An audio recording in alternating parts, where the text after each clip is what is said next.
Hola chicos, ¿cómo están? Bueno, nos vamos a encontrar ahora en estas clases particulares, como les decía en el Word que adjunto con estos videos. He decidido tomar una nueva modalidad de cursado de la materia, vamos a ponerla en práctica, vamos a probarla ahora para ver cómo funciona, para ver si podemos descomprimir un poco esta cuestión de mandar trabajos y hacerlos y reenviármelos a mí para que lo corrija e ir construyendo así nomás, ¿no? Vamos a tratar de hacer un proceso más organizado de cursado de la materia hasta tanto esta situación mejore.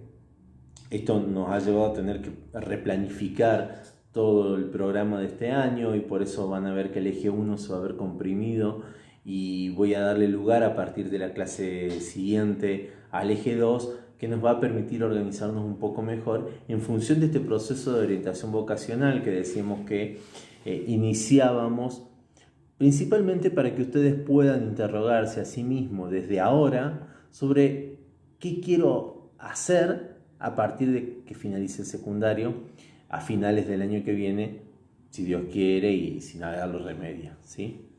Eh, pero bueno, me parece importante que podamos organizarnos en los cursados, que podamos tomar en cuenta que esta primera clase es para la primera semana y la segunda clase es para la semana siguiente. No hay que hacer todo junto, no hay que hacer las actividades y enviármelas todavía. Seguramente al finalizar la tercera o cuarta clase, más adelante, ahí sí le voy a solicitar de que me envíen algún tipo de referencia de lo que han venido produciendo, cosa de que yo vaya evaluando sus avances. Por lo pronto es hacer la actividad. ¿Y qué pasa si no la hago? Bueno, si no la haces, se te van a acumular las clases. Es así de simple. El tema es que si al hacer la clase 1 tenés duda, durante la semana 1 se puede preguntar. Cuando empiece la clase 2, bueno, todavía va a poder hacer preguntas sobre la clase 1, pero cuando avancemos a la clase 3, ya no voy a permitir preguntas a la clase 1 porque voy avanzando. Entonces, para eso están los tiempos, ¿sí? Las clases están programadas para que a ustedes les demande las horas de clase que tenemos que estar en la escuela. 3 horas. 3 horas cátedra, 120 minutos. Para eso está programado el trabajo. Si demanda más, perfecto, avanzan un poco más y aprovechan para hacerme la consulta a través del chat, a través del mail o a través de la cuenta de Instagram, ¿sí? Habíamos comenzado el año hablando de la vocación, habíamos planteado la vocación como el eje central de este eje 1, valga la redundancia, y planteábamos que la vocación se volvía como aquella inclinación o interés que una persona siente en su interior para dedicarse a una determinada forma de vida o actividad. Y planteamos algo como que muy grande la vocación. Yo no tengo la vocación para ser abogado, yo no tengo la vocación para ser empleo de comercio, no tengo la vocación para ser madre o padre, no tengo la vocación, no. Esas actividades se convierten de alguna manera en los canales de mi vocación. Mi vocación tiene que ver con algo mucho más interior, mucho más integral a mi vida, que va a teñir esa vocación todas esas otras actividades. Que yo opte por tener una familia o no, que opte por hacer determinada carrera, que opte por determinados trabajos, que elija irme a vivir a otro lado para poder crecer o no, tiene que ver con esa vocación. Ahora, para que yo pueda entender por qué elijo lo que elijo y poder hacer que esas elecciones queden referenciadas hacia mi persona, es importante esta búsqueda de mi vocación. La vocación le va a dar sentido a las cosas que hago, le va a dar sentido a mis decisiones y le va a dar sentido a mis elecciones. La vocación va a ser sumamente importante en tanto me va a permitir ser mi faro guía. No es algo que va a aparecer de manera puntual o espontánea, es algo que se va configurando desde la infancia. Por lo general nosotros cuando somos chicos vamos diciendo, sí, yo cuando sea grande quiero ser barrendero, astronauta. Eso tiene que ver con actividades, no tiene que ver con la vocación. Y seguramente muchas de esas cosas que decíamos cuando éramos niños han ido cambiando y hoy nada que ver. Es más, hoy ni siquiera me pregunto, ni siquiera consulto, ni siquiera quiero saber, o no me he puesto a planteármelo, o creo que ya la tengo clara. El tema es, que es importante poder analizar qué tan clara la tengo, porque entonces si ya la tengo clara va a ser mucho más sencillo todo el camino que viene a posterior. Si no la tengo clara, bueno, entonces tengo que retroceder un par de pasos, buscar en ese interior algo que me aclare esta cuestión que tiene que ver con la vocación. Son muchos los factores que van a influenciar, decíamos en la vocación, no es que yo la traigo desde el nacimiento y lo que tengo que hacer es meterme adentro mío, sacarla y acá está mi vocación. No, la vocación es algo que voy a tener que descubrir en función de factores externos que me han ayudado a construirla y factores internos que también han ido configurándose en función de esto, ¿sí?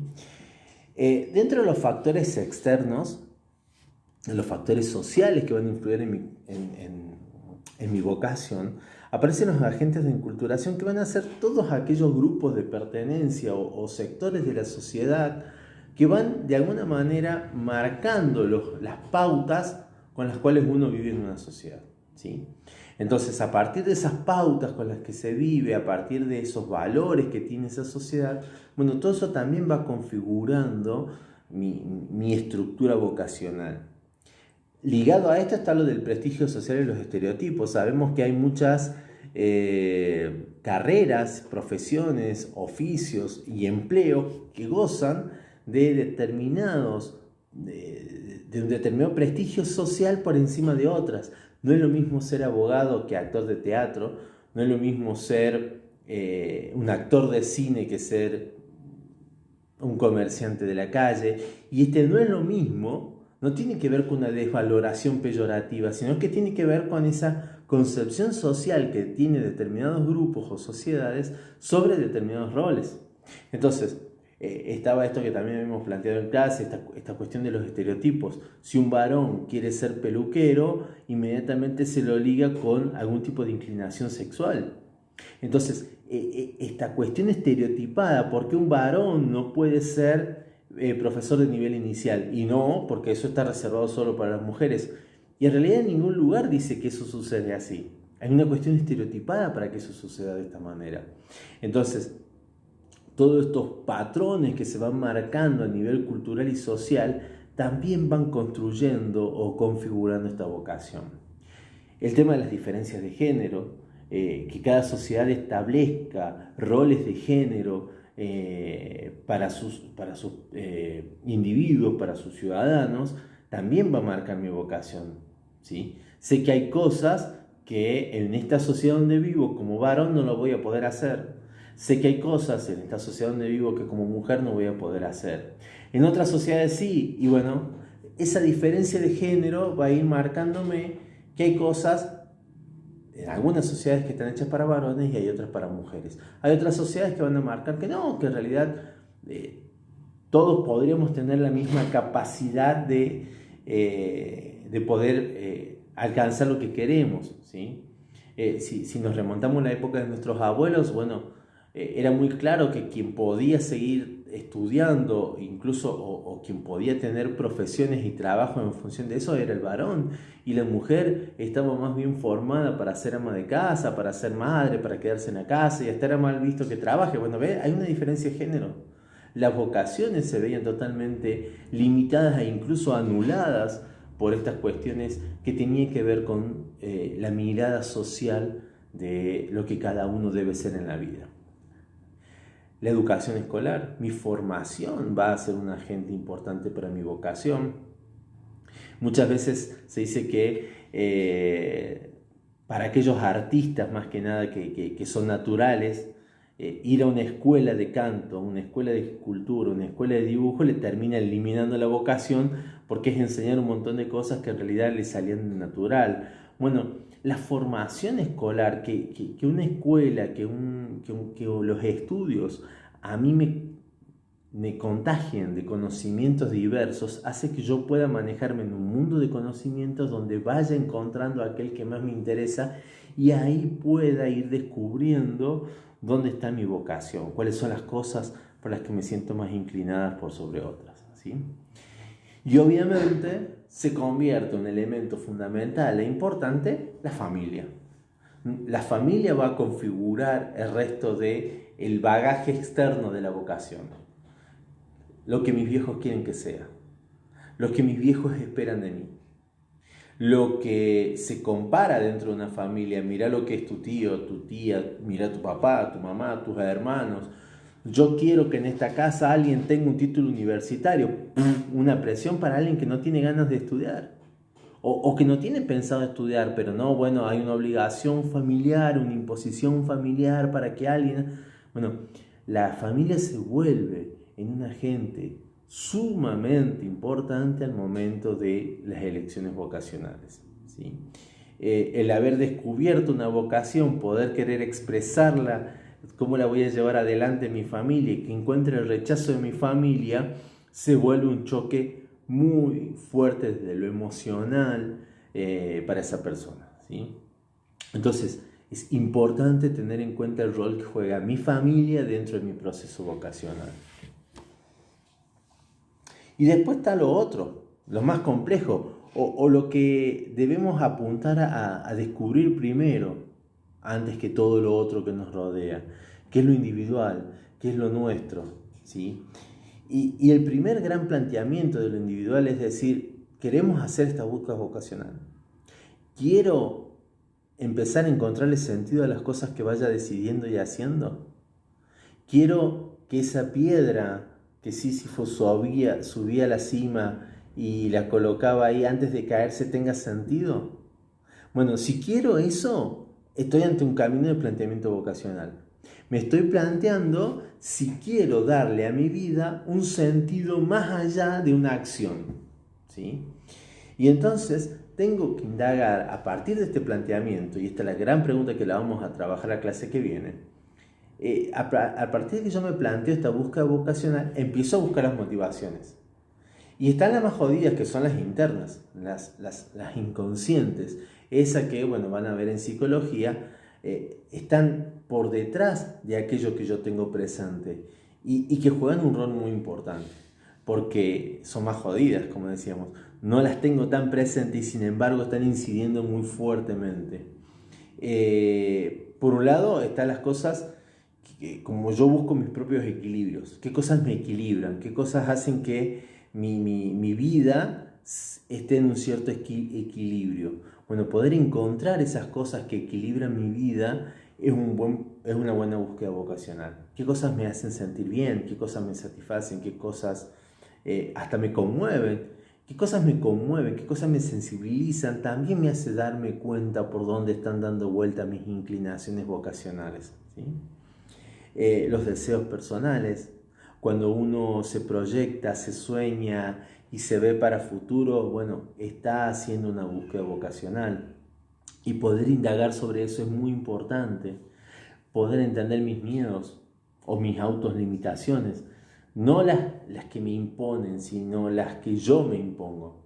Las que yo mismo digo, no puedo hacer esto, no me veo haciendo esto, no creo que sirva, no sé si me dará el cuero. Bueno, esos miedos y esas autolimitaciones también es bueno poder ponerla en el consciente, poder ponerla acá en la mesa para que yo pueda evaluarla, ¿sí? Acá está la clave de lo inconsciente, es en tanto yo pueda indagar en ese inconsciente, todo aquello que yo indague y vaya descubriendo deja de estar oculto y pasa a estar acá al frente. Y en tanto lo tenga acá al frente lo puedo manejar, ¿sí? La percepción que puedo tener sobre mis capacidades, lo que decíamos recién, me dará el cuero. ¿Para qué me da el cuero? ¿Para qué soy bueno? Cuando estábamos en tercer año, los que estuvieron conmigo en FBT, hacíamos el proceso de autoconocimiento y muchos de estos factores lo trabajábamos. Y algunos de ustedes no sabían responder a la pregunta de ¿qué sé hacer? Bueno, poder preguntarme qué sé hacer, para qué me siento capacitado, qué me gustaría hacer, son preguntas que andan dando vuelta acá.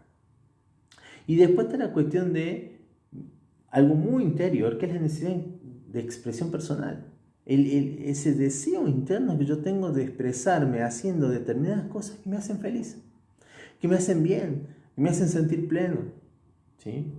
Y que le dan sentido al resto de las cosas que hago en mi vida. Entonces se vuelve importante el poder traer eso que está en el inconsciente y que está oculto, poder traerlo acá al frente para poder analizarlo, ¿sí? Entonces, ¿supone una búsqueda muy profunda? Sí. Y hay talleres de orientación vocacional que nos permiten descubrir esto. Y hay actividades que nos permiten descubrir esto. Hasta las actividades más pequeñas que hacíamos cuando hicimos el proceso de autoconocimiento en tercer año sirven para poder traer a la luz eso que no lo pensamos mucho, ¿sí? Y después están los conscientes, aquellos que yo los puedo manejar, que los tengo más claros, que por ahí tengo que terminar de aclarar algunos, pero los puedo expresar porque los conozco, que tienen que ver con las actitudes, con las aptitudes, el poder saber cuáles son mis propias capacidades, mis habilidades, cuáles son mis posibilidades, qué cosas puedo hacer y qué cosas no. Y estas cuestiones se vuelven importantes porque son las que tengo acá al frente, son las iniciales, son las que me van a permitir seguramente llegar hasta atrás, ¿sí?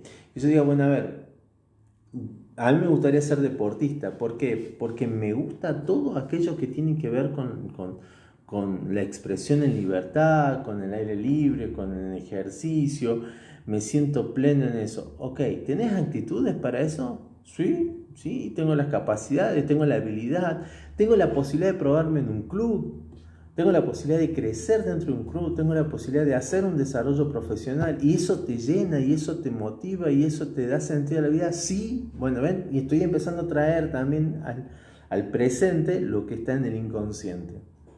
Y entonces todo ese conjunto de cosas me permite descubrir mi vocación y en función de esa vocación comenzar a tomar decisiones, ¿sí? Entonces fíjense todo lo que rodea mi vocación, mis necesidades. A mí me gustaría ser ingeniero aeroespacial y poder viajar en un cohete a la luna.